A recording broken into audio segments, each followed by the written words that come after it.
Good morning. Thanks again for joining us today for our user group session on sharing live maps, V10 dashboards, and PowerShell scripts. I'm Andrea Easton, Customer Success Manager for North America, and I have the pleasure of introducing Chris Millay, our Support Manager today. Chris will also be joined by a live maps user that he'll introduce just a little later. If you have any questions during the session, feel free to press the hand button or type your questions in the chat, and we'll respond at the end or when it's appropriate. It's all yours, Chris. First, I'd like to say welcome. Good morning, good afternoon, depending on what part of the world you're in.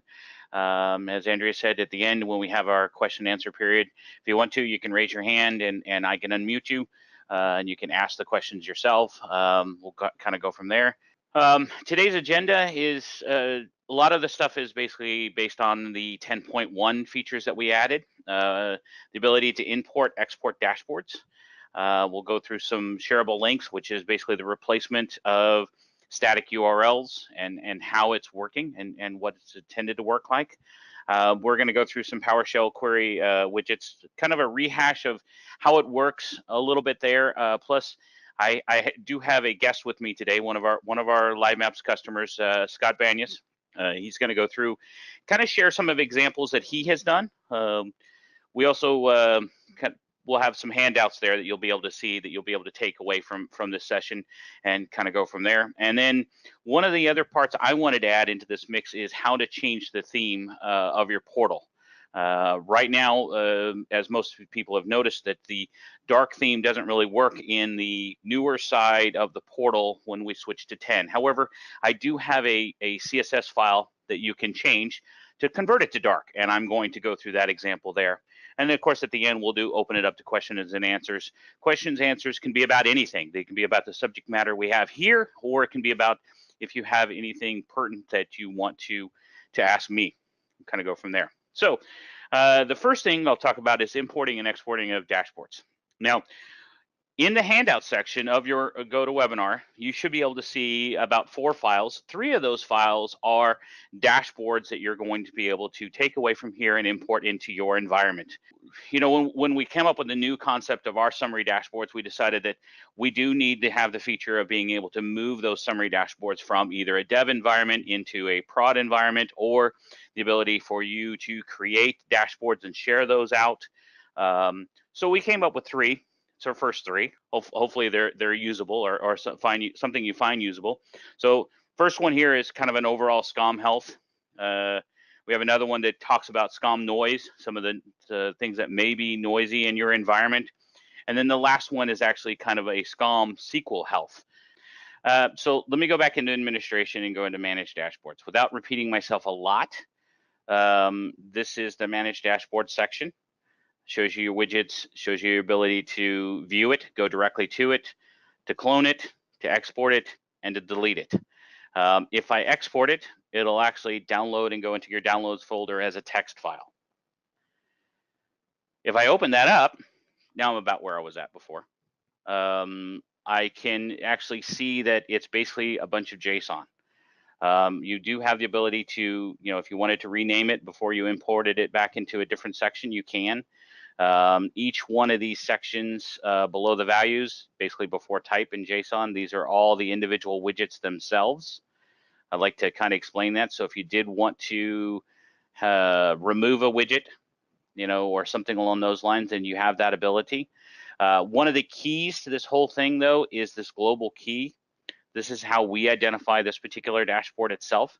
So when I go to import a dashboard, and that's where I'm going to actually use this function up here to import a dashboard, it's going to ask me to choose my file. I can go grab any one of the files that I'd like to have. These I already have in my environment, but I'm going to go ahead and select it anyway. You can actually select multiple files at the same time. It doesn't really matter. And I go to import this file. Now, because this one already exists in my environment, I do have the option to overwrite it or just import it as a copy. It'll be the exact same name or whatever is named in that particular that option. So once it's done, it'll actually tell you that it's successful. I can close this out. If I do a quick refresh, you'll notice that I now have 2 environmental health because I actually told it to import as a copy. Basically what we did is we gave it a new global key when we did that. If we imported and override it, then the global key stays the same. And whatever you overwrote is now going to be the new dashboard. With this being said, we obviously wanted to share out the 3 that I've given you. And let me kind of, since you didn't see that part, let me kind of show you those again.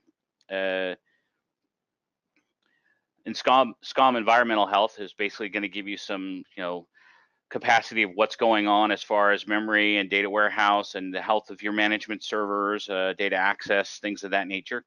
If I come down into the SCOM noise is going to give you some information about, alert, repeat counts, some of your most active performance counters, configuration churn per day.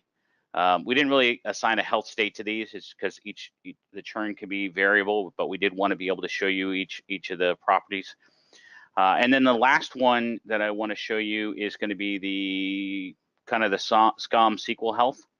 I renamed this and added the SCOM portion on this because I'm technically targeting the Operations Manager database for these widgets.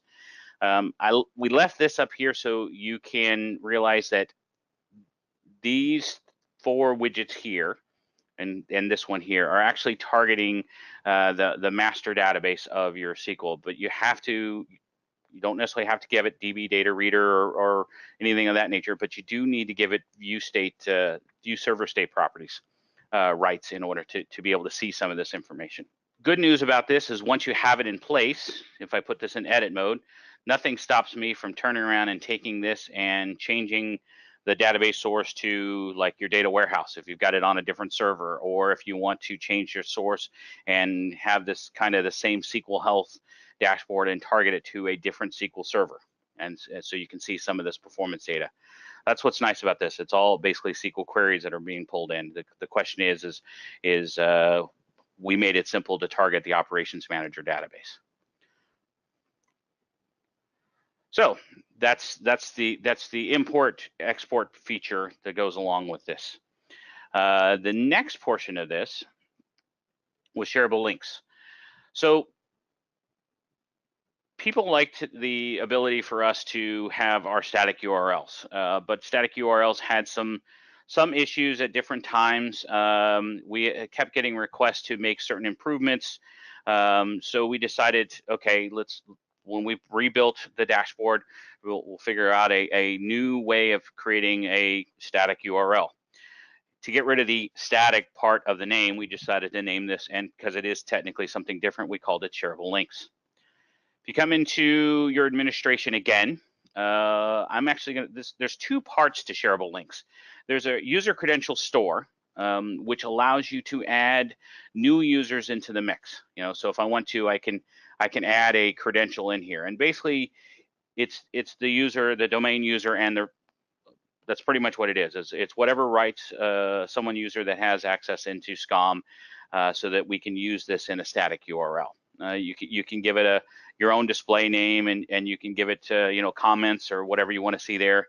Nice part about that is you can see exactly, maybe you want to put a comment of what shareable links it's going to be used with, or kind of your own information there.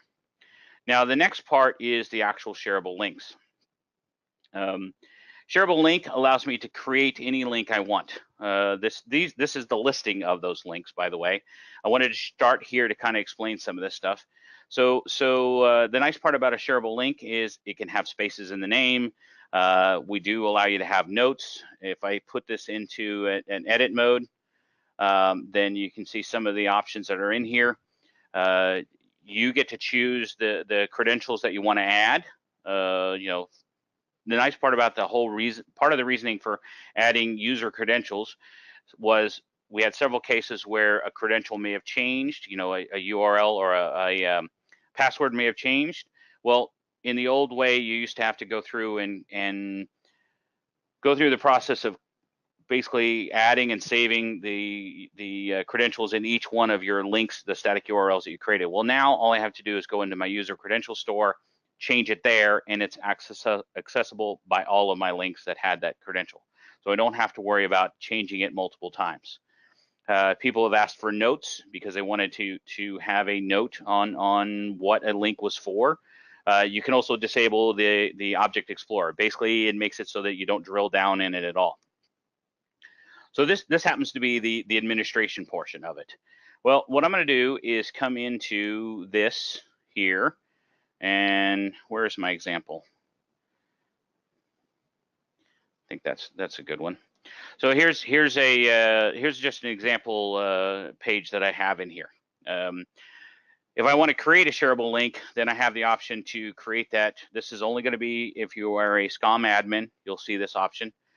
I create on the link. I can now enter a name, any name. So test.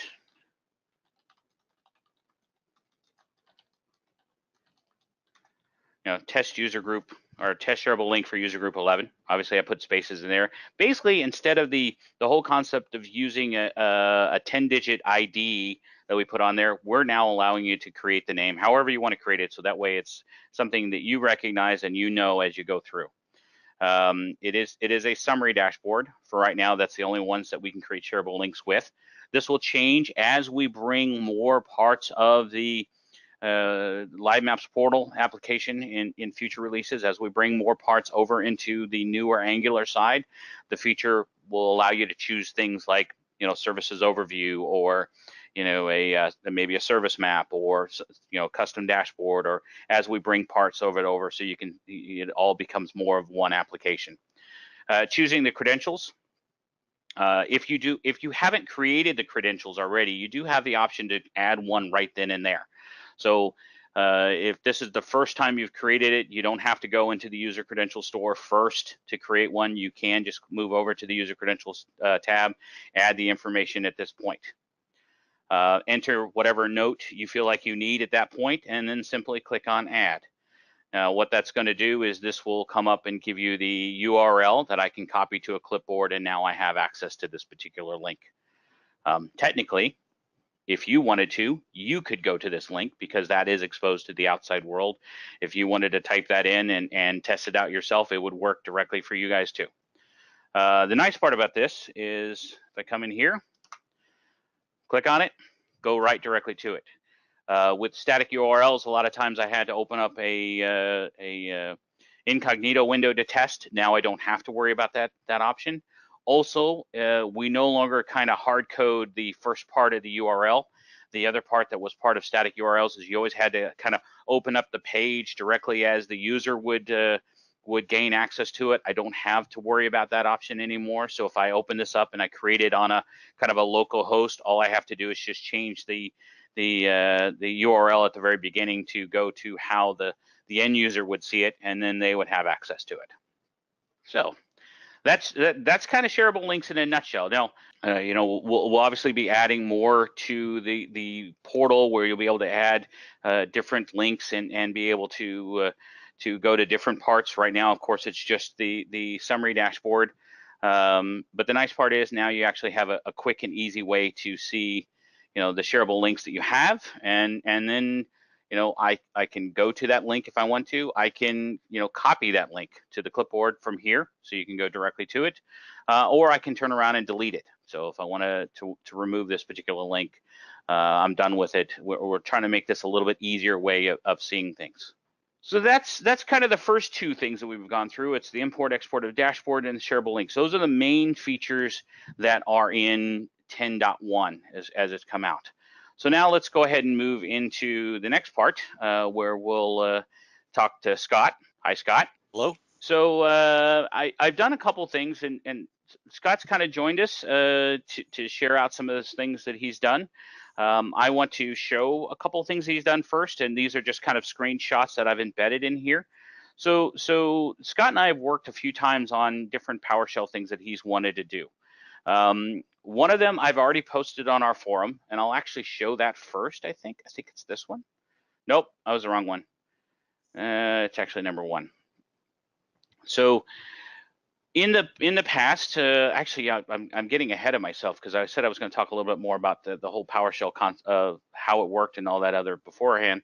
But when I do normal PowerShell, if I come into my PowerShell scripts, people always have questions about how you add the different criteria as far as getting it to, a heat map versus, a console output. Or I'll get questions where it'll be like, hey, I've run this PowerShell script, I get this output, but it doesn't seem to work in your portal.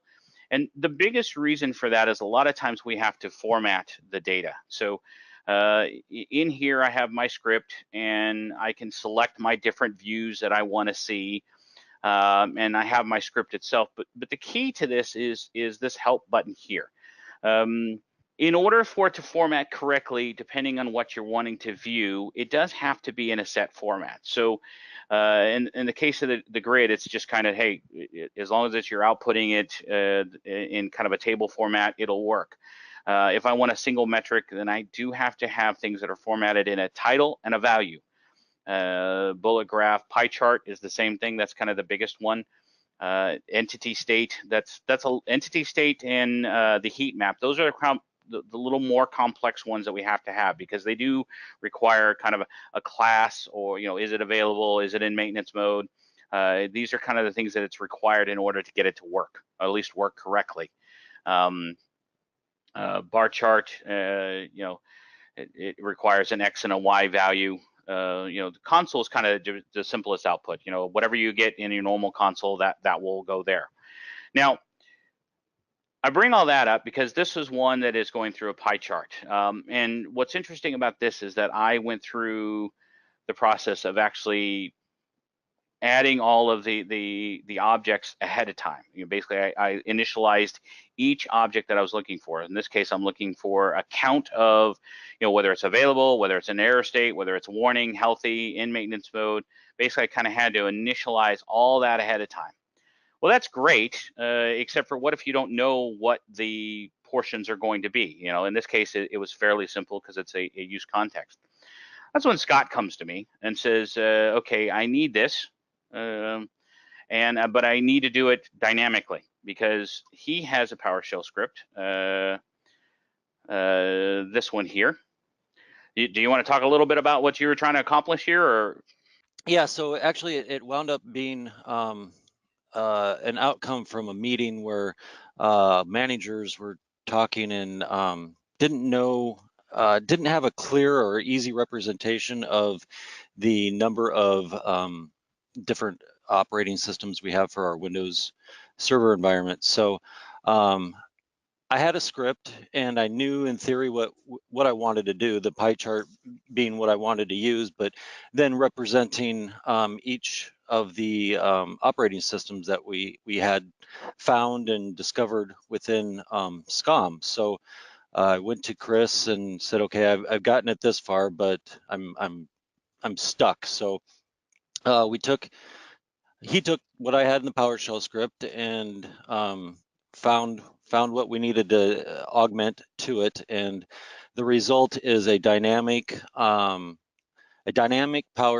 or a dynamic widget that displays your base operating systems and the number of server objects in those systems. So like you can see in the PowerShell preview here for Chris's, CoreOS 2016 has 8 servers objects in it, and BaseOS 20R2 has 1 object. So it's a really nice and handy way to show your customer base dynamically and real time what your numbers are. So what I did is he gave me a screenshot, and what I didn't know is that we actually expanded upon this. I guess you actually did it for Linux also? Correct. Yes. Yep. That's the nice thing about it is once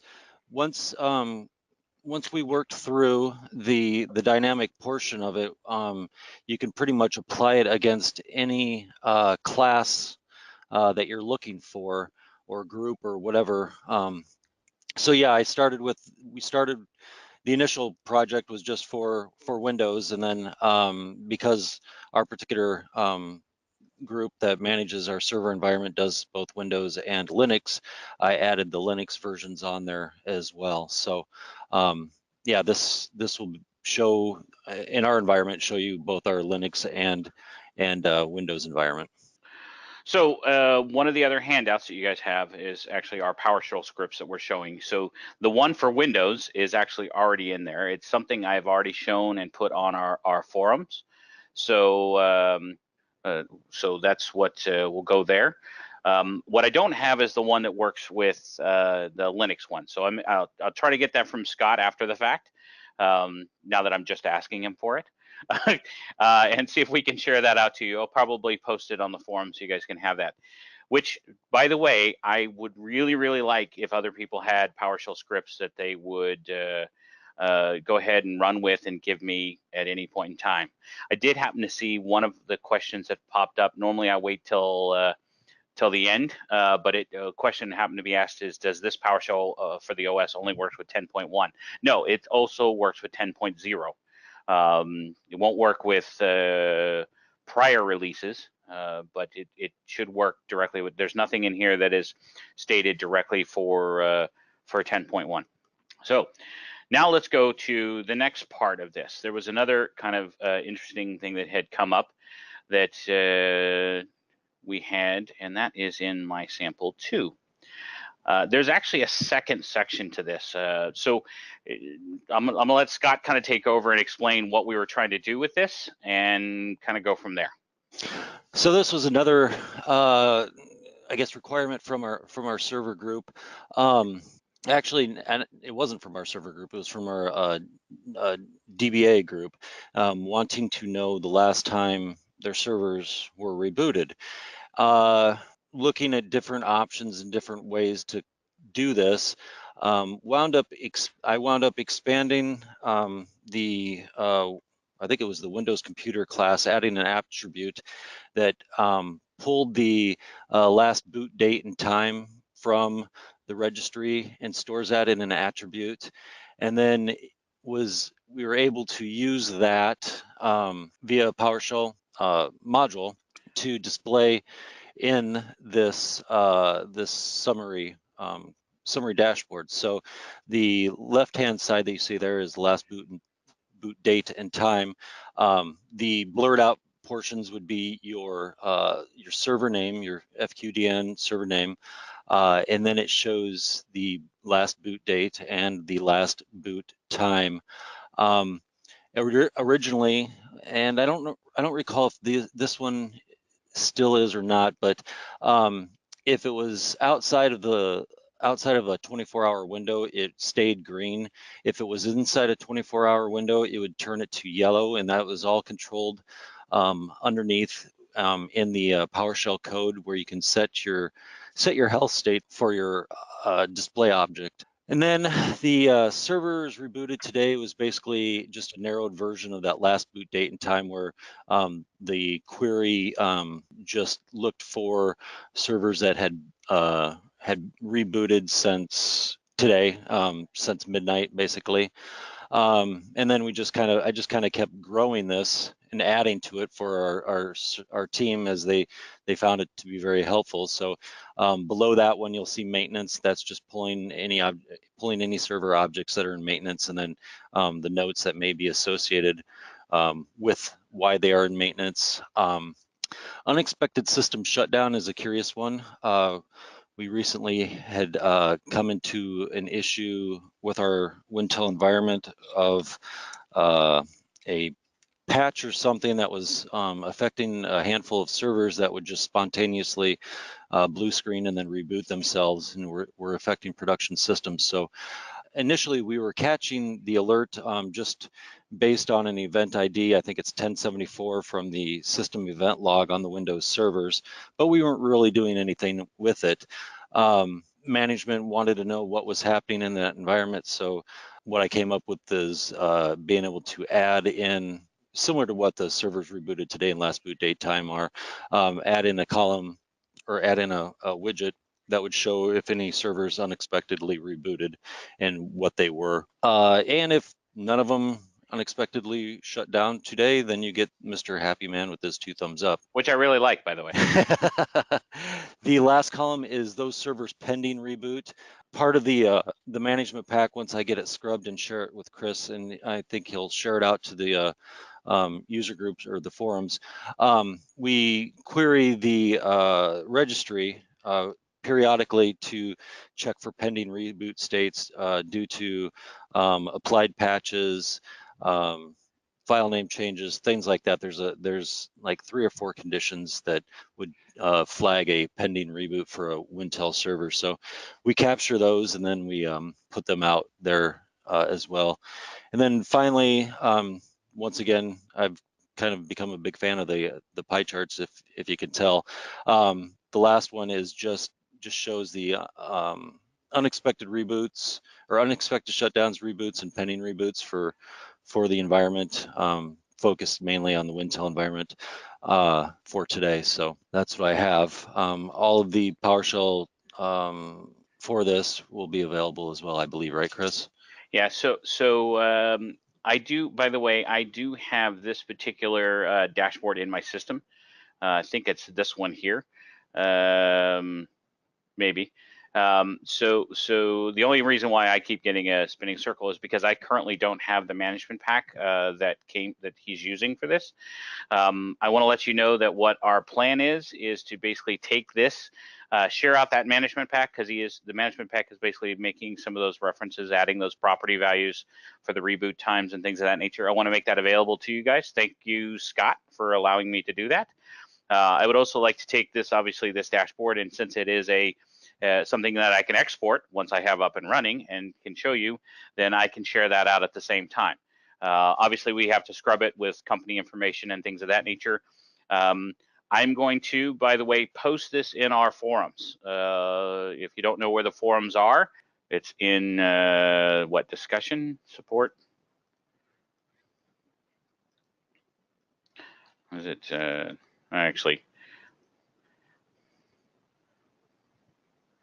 Yeah, so if you just go to support.sufficient.com and then go to the forums area, you can see forums that you can see and grab and pull this information. I actually posted that OS pie chart one previously already in here. I do plan on taking all of the things that you have in the handout. So I already found out that apparently somebody is not able to download the handout for some reason. If you have a problem there, don't worry about it. I will have this in our forum by the end of the day. At least the things that are in the handout are ready. I'll try to get the rest of the information as we can get it available. We wanted to have it ready before this event, but you know, sometimes things come up and you have to kind of work on things that you didn't really need to work on at that time. But you know, there's always emergencies that pop up. So feel free to look at the forums, ask questions there, but I will post this here so that you can go get it and grab it whenever you're ready. We'll try to make some kind of announcement, let people know on the webinar that it's available when those things are available. Okay. Anything else you want to add, Scott? And thank you, by the way. Thank you for being here and explaining what's going on. Hopefully people find this helpful of some of the things that you can do with PowerShell. Some things that extend beyond what we're normally able to do. What I like and what most people don't realize is that, yes, our heat map, while it shows the class and it'll show the class name in the heat map, sometimes those things aren't things that you want to see. In this case, he's able to take basically the heat map and then also add, like the last boot date and time. That basically that's going in as a class name. You can pretty much put whatever you want in that particular point. Yep, exactly. I would just like to encourage everybody out there to use the forums. I mean, that's where we can all learn and work with each other. And I know Chris watches them quite closely and other members of Civision. So it's a really good place to work together as a community and expand this product. Yeah. Same thing comes true. If you guys have PowerShell scripts that you'd like to share out, feel free to post those in there. If you've got a dashboard that you've created that you want to share out, then feel free to do that. To put it directly in there. You don't have to get my permission. It's monitored to a limited basis, meaning that once you post it, it's there. Other people can see it. Be respectful. That's the only thing I say when dealing with certain things. But let's share out as much as we can here. So, being the support guy, I get things all the time from people that are happy and unhappy at the same time. Well, one of the things that obviously happened when we moved to version 10, and a lot of people noticed right away, is that the theming didn't always work. So I'm sure everybody knows who has played with version 10 that there are currently two sides of this house. There's the newer side, which you can always tell by the menu system. And then if you go into something like Services Overview, or you go into a set map, you still see kind of the version 8 look, where the menu system looks a little different here. If you have gone through our KB article and actually have set the dark theme, then that meant that this side of the house was dark and the newer side of the house was still light. And it wasn't playing nicely with that. So what I have done, I guess I'll start by saying, is we do plan to reintroduce the theming option.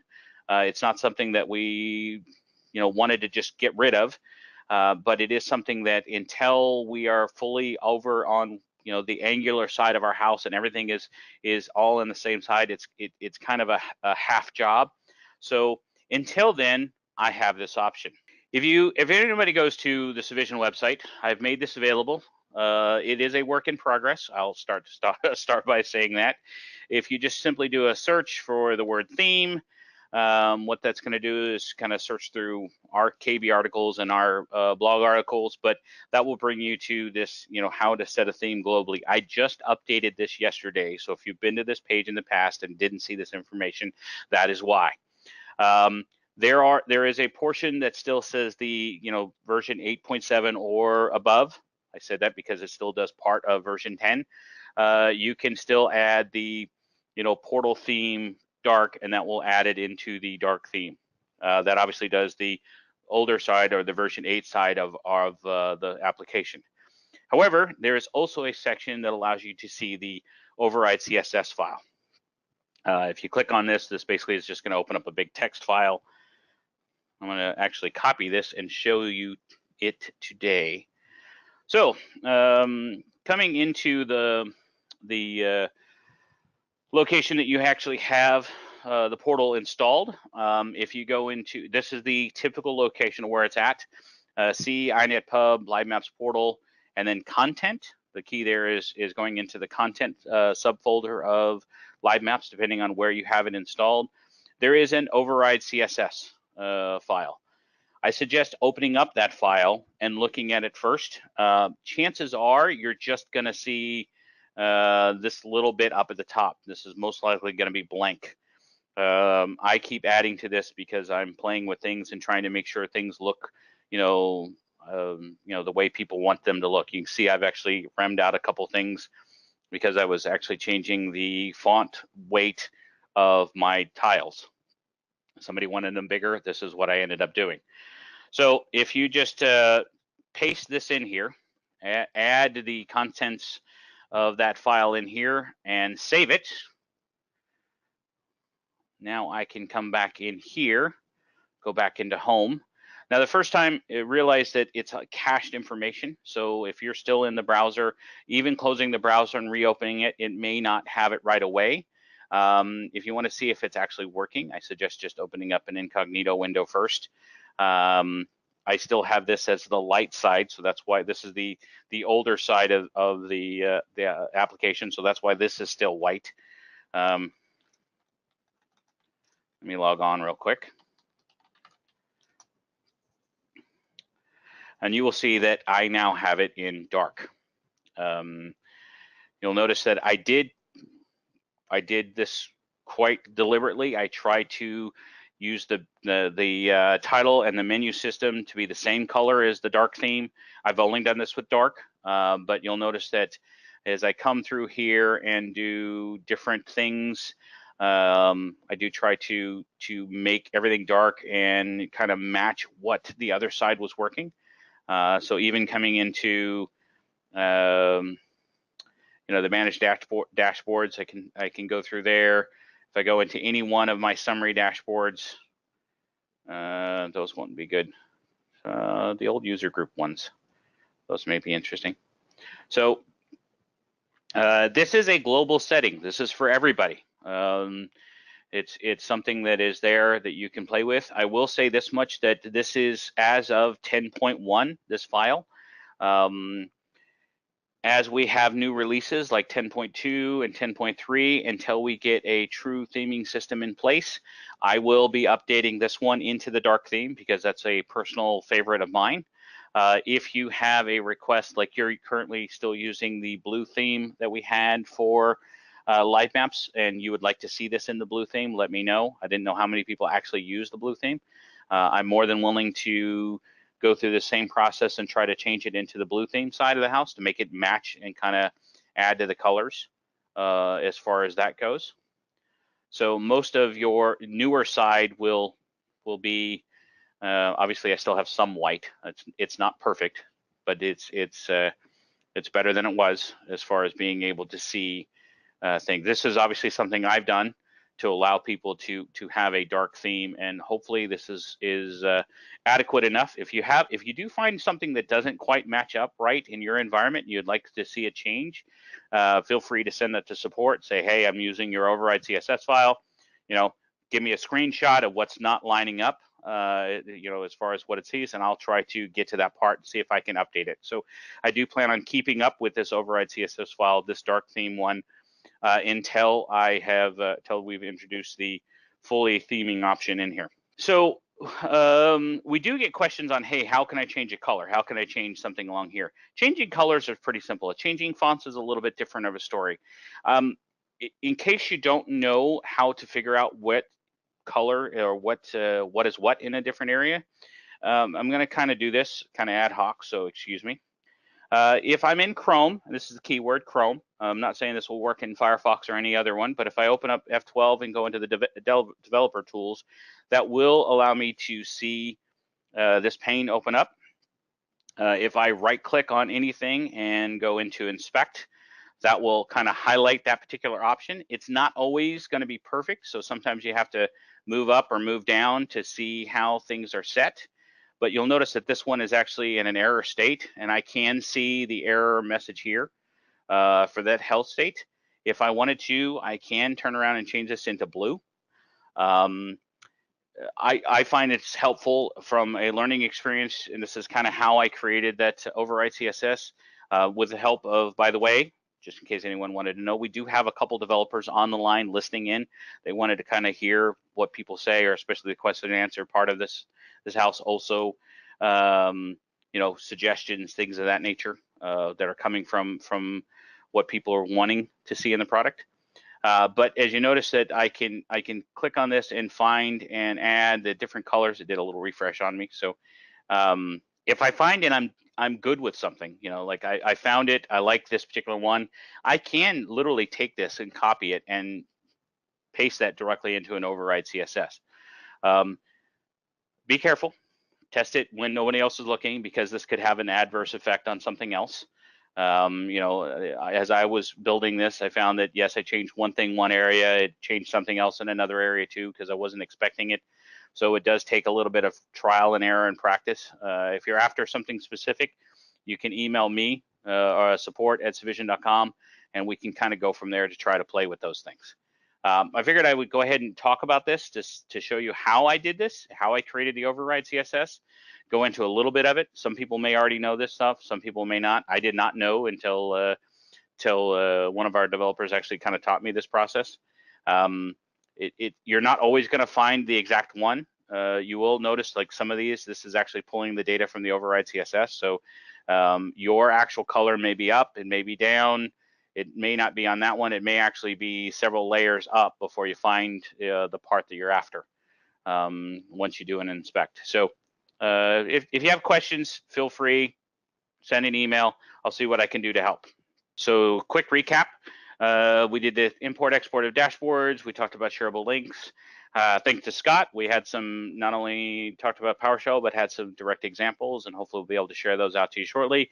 And then also I talked to you about how to create the dark theme, how to add that back into your environment. All right, in that case, next is obviously 2019. This is the November users group. I don't think we have one slated for December because it's obviously the holidays.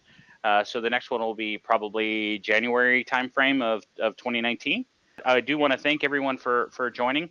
we pretty much kept most of our audience throughout this, except for down the question and answer period. I noticed a couple people dropped off, but hey, we've gone an hour. It was a pretty long hour. Hopefully you got a lot of good information from this. Again, I want to thank Scott for hanging around and giving us the information. And on that note, everybody have a good day.